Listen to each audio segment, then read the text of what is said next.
you say, anywhere you say, anywhere.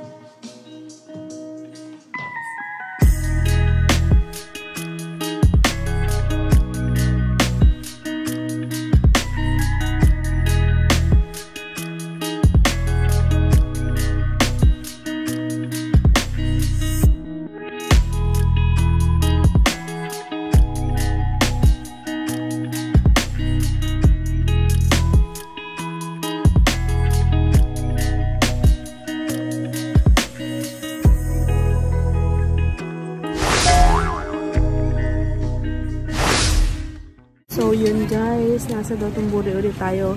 After ng Universal, nagpahinga na ng 5 minutes sa hotel.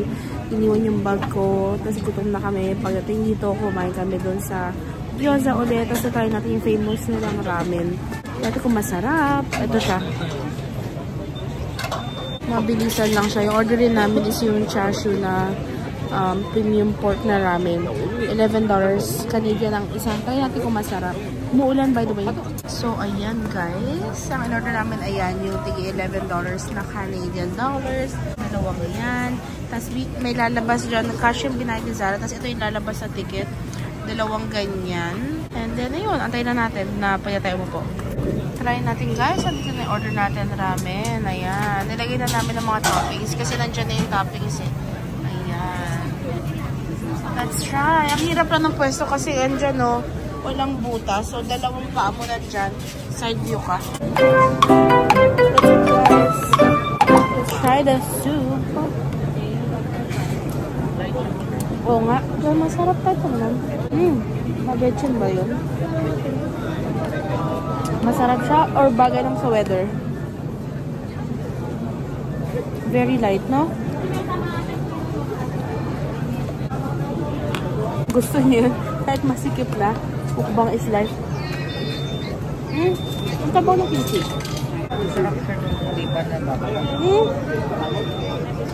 Uy!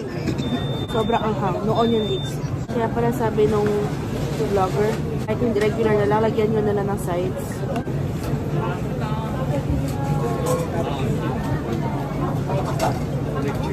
Sobrang una. Ito nga. Try nga rin natin yung baboy.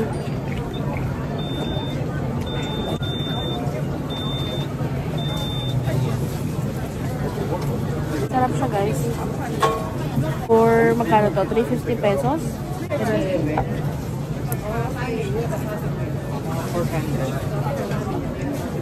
Kulit mo siya sa 400?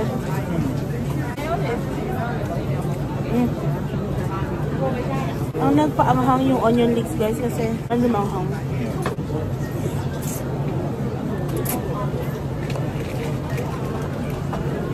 Type ko siya.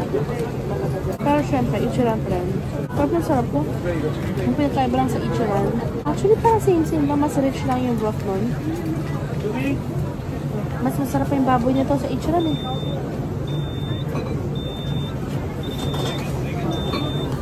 Ang nasa bago ko guys.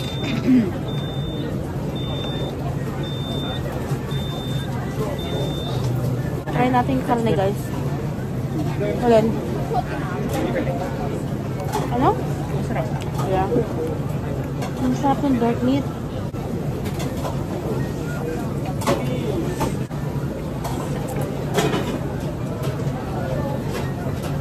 So yung kimchi hindi siya meant na sides. Talagang mix, no?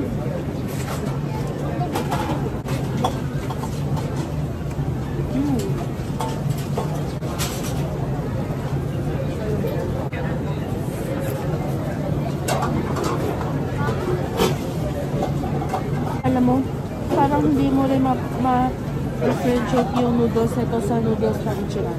Diba? Parang same lang. Homemade yung noodles nito guys. Search ko.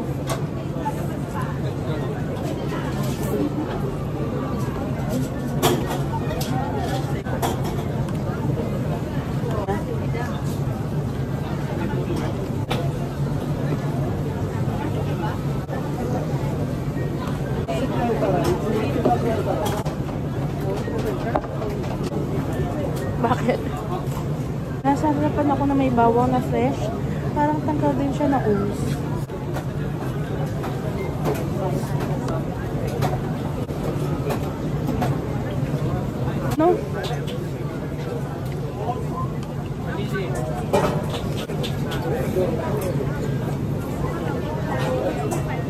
sumarap sa bawang. Lalo, baboy guys. Parang sa presyo niya. Sulit na sulit to sa baboy kung gaano kadami. Kasi sa ichiran, di ba? Ilan lang. Baboy ulit guys. Tsaka hindi maango yung baboy. Hindi mabaho.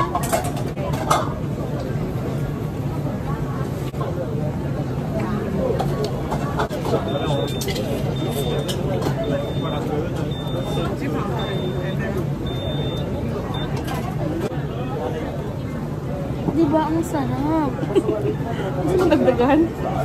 Ang lala, no?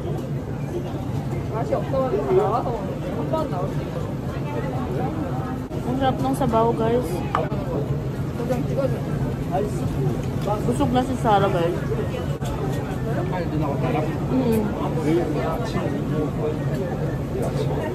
Ito, guys, ang sarap ng mga gantong kulay, oh.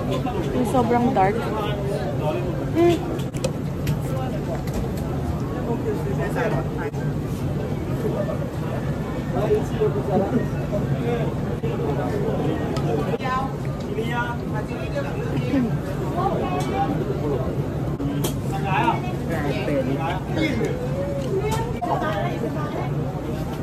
Oh, sobrang anghang ng sabaw ko ngayon, guys.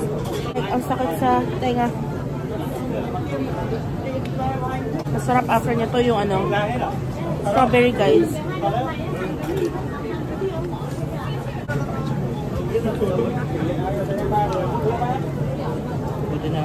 Guys, sobrang dami ng baboy. Parang naumin ako sa baboy. Ito.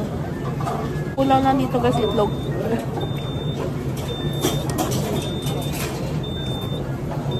Diba? Pero nagpasarap rin sa sides. Feeling ko pag wala, hindi ko masyado.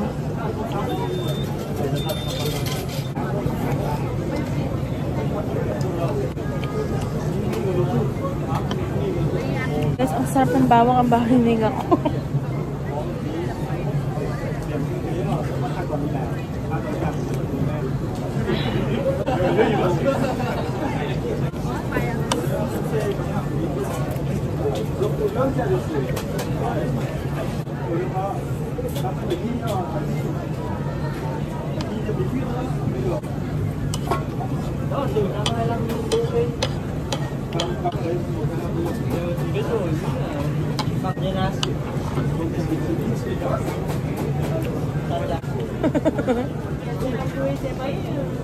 Ay, pakita ko sa inyo.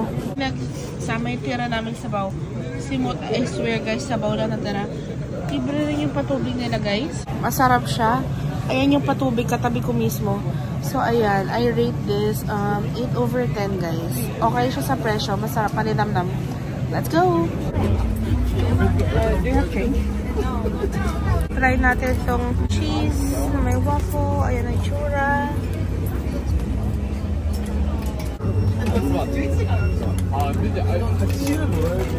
At ayan yung mozzarella. Tapos nilagyan ng cheese. Ayan yung mozzarella. Tapos waffle din. Tapos tatakpan lang. Yan na yun. Ginagawa mo.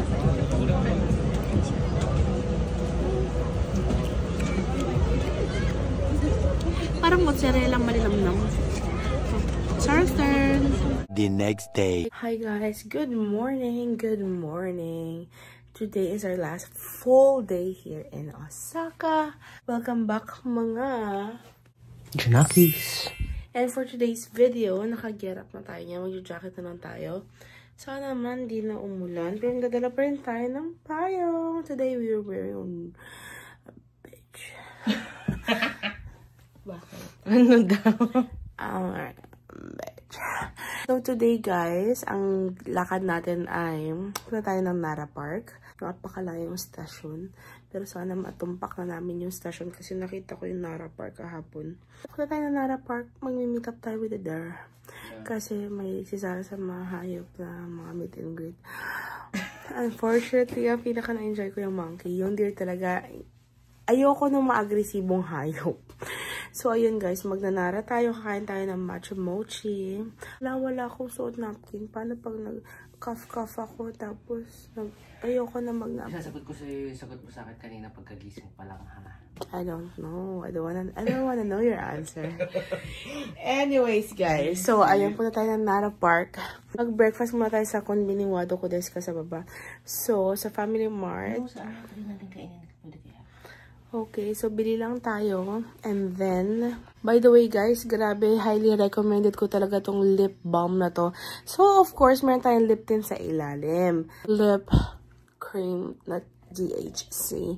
Punta tayo ng Nara Park. Meet up with a deer. Magkakain tayo. And then, doon na lang daw tayo kumain. Breakfast natin, mochi. Ano na. Sasapatos lang kumain. And then, ayun, we're off to Nara Park. See you later, bitches. At tayo nakalabas na ng hotel. Hanapin na natin ang stasyon. Ito nga pala ang pormahan ni Zara. Ayan. O, diba? Yes. O, harap. Oh, damn. Oh, yeah. Minsan lang yan magbukan tao. Lakad lang tayo. Dito rin tayo galing kahapon. Hanap na natin yung stasyon. Nara Park. Mamimit natin ang mga door.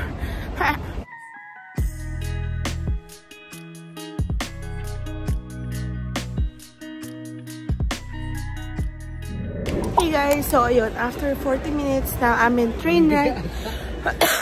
Hindi namin nasakyan yung express. So wait, ang sakit na ulo ko ng Verline. Anyways guys, so mula dun sa may hotel, isang tren lang. Dito tayo ngayon sa station ng Nara Park, yung last station nun. 30 minutes ba? Siguro mga 30 minutes yun. $7 Canadian daw yung ibinayad namin dun sa train. So ayun, pakita ko lang sa inyo yung Nara Station. Mamimita natin ang mga door. Diyan kami bumaba. Tapos mag-exit daw kami sa number 4. So, diretso dito, diba? Malamig, besh. I love it. I love it na malamig kasi nang overheat ako kanina sa train. So, by the way, hindi ko pa nakita pala kung paano. So, dahil connected na dito yung Suica card namin. Yan, nakita niya, tinap na ni Zara. Tinap ko lang. Thank you. Yun na. Next to Shinkansen, yun na yung pinakamahal na ticket na train natin. Yung Shinkansen namin kasi 'di ba parang $300 Canadian kami dalawa. So ito na yung next na pinakamahal, $7.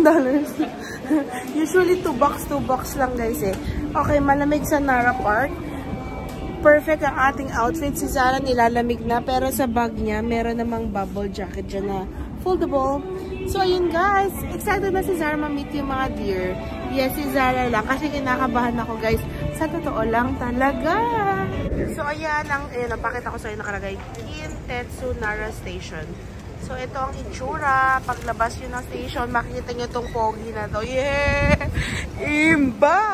Ayan ang itsura sa labas guys. Hindi kami gumising na maaga, so hindi namin nabutan yung morning na mochi. May pounding, di ba, yung kung kailan nila ginagawa na fresh. So mamaya alauna meron ulit, nakalagay doon na next mochi demonstration is at 1 PM. So excited ako dyan kasi kakain ng tayo mamaya. Ayan siya, yan po, mamaya pang 1 PM. Ayan o, yan yung nakita niyo sa TikTok. Tapos ayan na yung mga mochi. So, balik tayo later guys. Yung sa katabi, by the way guys, ng mochi, meron siyang parang sikat na soba. Pero like, grabe yung pila. Siguro mga pang kami, 20, ganun. Sobrang haba ng pila. Siguro mamaya na lang yun kapag gutom. Like for merienda. So ngayon, may nahanap ata si Zara na kainan. Puntahan natin at mag-lunch muna tayo dahil gutom na tayo guys. Tapos magsisnack rin tayo guys ng mochi later, mga 1 PM kapag ginawa na siya from scratch. Gusto ko kasi makita eh. Alright guys, umorder na kami ng steak, nakalagay big meal kasi may light meal or light meal or big meal. Doon kami sa big kasi gutom kami pero hindi naman namin in-expect na ganito kalaki. I-feel mo ng bongga kasi busy pa ako mag-upload. Di wow! Ayan, mukhang masarap at sobrang mura. 15 lang, 15. May pa-atsara. Magkano to sa Canada? Sa Canada, ano to? Baka 50 na to. Okay, kain. Itidakimasu.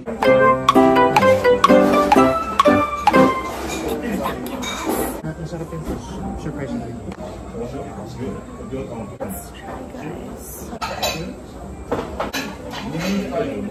Lasang Hawaiian macaroni. Type ko to. Type ko. Malambot. Type ko. Para sa akin, para sa fresh. Matabak siyang walang sauce. Try natin with sauce. Ang sarap. Type ko siya guys. Ang sarap mo. Okay ba yung atsara? Natabakin macaroni, no? Akin mo kasi.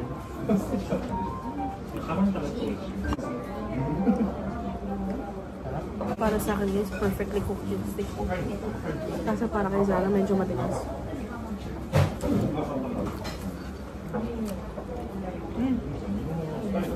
Ang sarap ng sauce. I bet ang sarap ng sauce na yan. Doon sa... Kasi yun ang sauce niya sa baboy dun eh.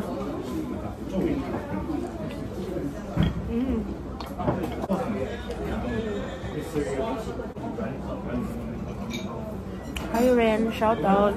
Like ka ng like dyan ha, nakikita ko notification.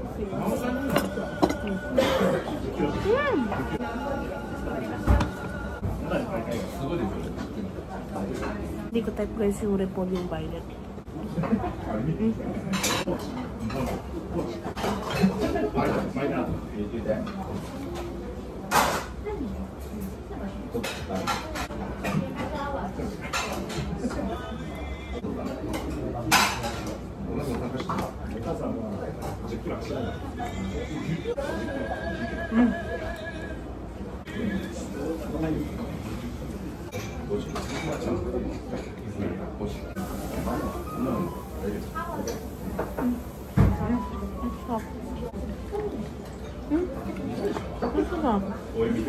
Ito.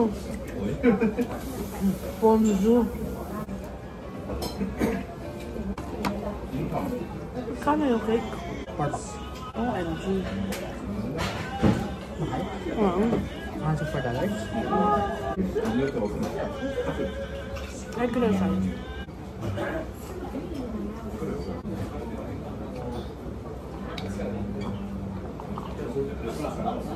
Uy, nakakabusog. Nag-surprise niya na busog ako.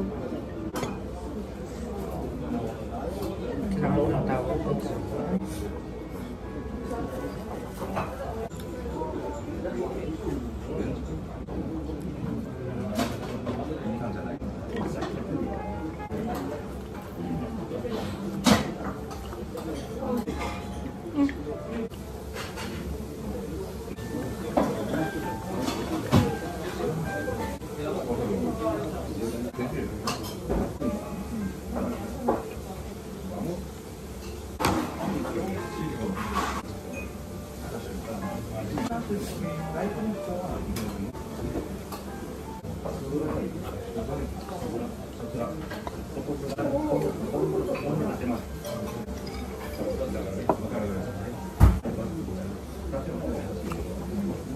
Can I have lettuce?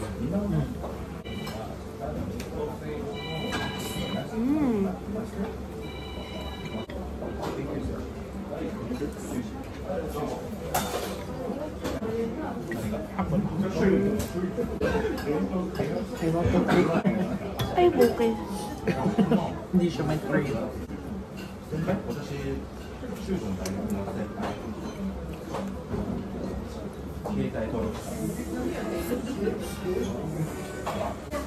Medyo masama kasi nag-iiwan ng pagkain. Pag-isyan ko, parang hindi ako kumain ng madami.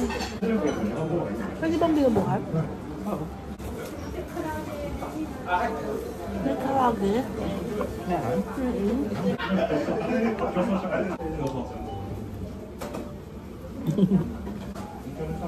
Ubus na namin guys para sa akin. Sa presyo niya, sa quality niya. I rated 8.5. 8.5. Pakita mo.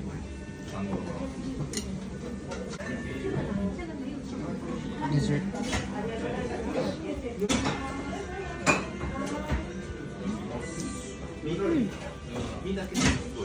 Ayaw mo na? Yung pala lasa niya pang fresh. I know, right?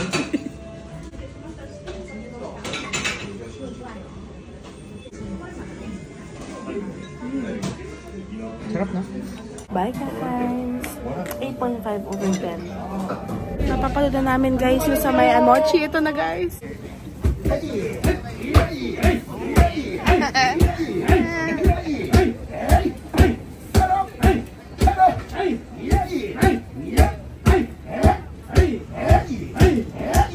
Nilagyan lang nila guys ng salamin, bawal lapitan. Tapos ulitin pa nila yan guys, ilang beses.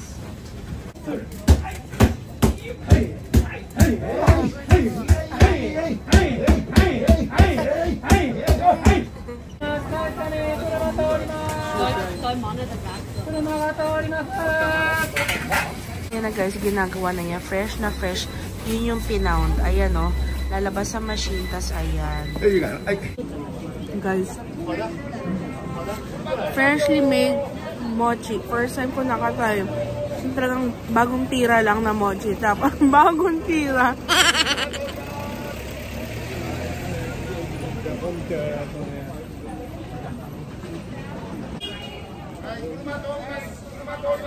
Masa ba to? Hindi lang sa masa. Para sa akin, I rate it.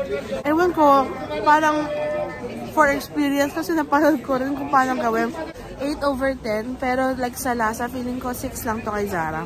Ayan, dyan siya nabibili. Doon kami kumain kanina doon sa may loban doon. So paglabas mo yun ang pila. Yan yung pila para bumili. Pero doon kami nanood yun sa kantong yan. Ayan. So ayan, isa na lang natitira guys. 4 ang binili namin. Ang presyo ay 180 per piece. Tapos parang 7 bucks ang 4, diba? So 7 Canadian dollars ang 4 guys. So for the experience, I think sulit yung presyo niya. I think. Hype siya eh, hype. So is it worth the hype or not? Unfortunately, hindi siya worth the hype for Zara. Guys, hindi fancy. By the way disclaimer lang. Hindi siya fan ng mga mochi ice cream. Hindi niya gusto unless talagang gustong-gusto lang niyang nainggit lang siya kumakain ako. Pero hindi talaga siya fan ng mochi. So kaya hindi niya talaga type. Pero fan ako ng red bean. Kung red bean talaga yung feeling nila sa loob, walang lasa yung red bean. Masyadong matamis. Parang may halo na.